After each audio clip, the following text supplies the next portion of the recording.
DYFI ডুকলি বিভাগীয় কমিটির উদ্যোগে ছাত্রী নির্যাতন ও নেশা সন্ত্রাসের বিরুদ্ধে এক প্রতিবাদ মিছিল ও সভার আয়োজন করা হয়। কর্মসূচিতে উপস্থিত ছিলেন ডিওয়াইএফআই রাজ্য কমিটির সম্পাদক নবারুণ দেব, রাজ্য সভাপতি পলাশ ভৌমিক, ডুকলি বিভাগীয় কমিটির সভাপতি গৌতম ঘোষ এবং সম্পাদক শুভঙ্কর মজুমদার সহ অন্যান্য নেতৃত্ব। বক্তারা তাদের বক্তব্যে সমাজে ক্রমবর্ধমান নেশা, সন্ত্রাস ও ছাত্রী নির্যাতনের ঘটনার বিরুদ্ধে কঠোর অবস্থান নেওয়ার আহ্বান জানান। পাশাপাশি সামাজিক সচেতনতা বাড়ানোর উপরও জোর দেওয়া হয় এই অনুষ্ঠানে।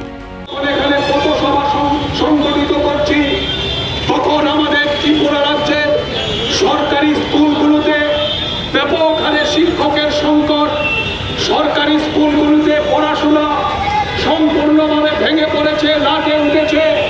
বেলা দুপুর পর, আড়াইটার পর সরকারি স্কুলগুলোতে আর পড়াশোনা হয় না। বাধ্য হয়ে আমাদের রাজ্যের ছেলে মেয়েদের আজকে অভিভাবকরা ওই প্রাইভেট স্কুলগুলোর দিকে তাদেরকে ভর্তি করাতে বাধ্য হচ্ছেন। অন্যদিকে প্রাইভেট স্কুলগুলোতে উচ্চ হারে ফি নেওয়ার ফলে আজকে পড়াশোনার খরচ জোগাড় করা অভিভাবকদের পক্ষে সম্ভব হচ্ছে না।